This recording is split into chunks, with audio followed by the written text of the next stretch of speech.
+2 students, public add.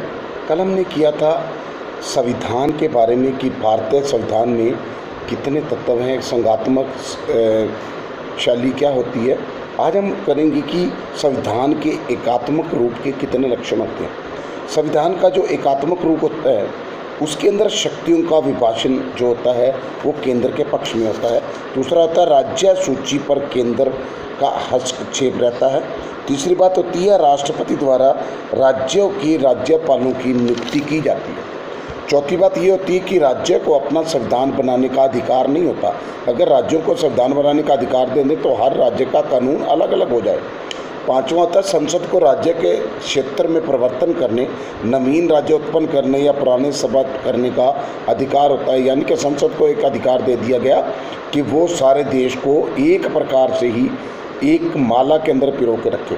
फिर आता है संवैधानिक संशोधन में संघीय सरकार का महत्व, यानी कि संविधान के संशोधन में राज्यों को भाग लेने का अधिकार महत्वपूर्ण नहीं है।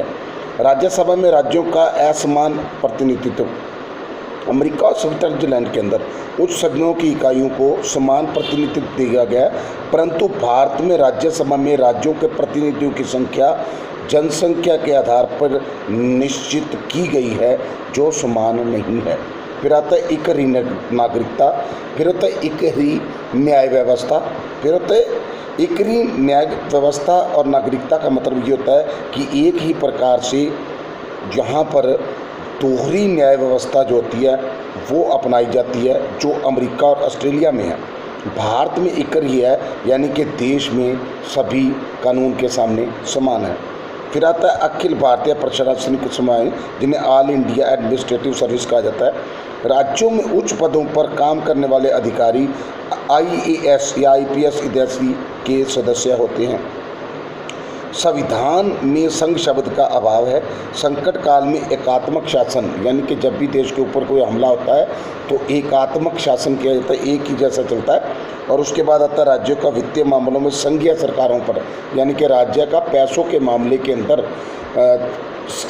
केंद्र के ऊपर निर्भर रहना होता है। राष्ट्रीय विकास परिषद होता है, फिर एक चुनाव आयोग है एक ही, फिर है केंद्रीयों का शासन और केंद्रीय सरकार के अधीन है। एक नियंत्रक तथा एक ही महालेखा परीक्षक है जो सबके ऊपर रुकता है, और वित्त आयोग की नियुक्ति की जाती है जिससे सभी अर्थव्यवस्था चलती है।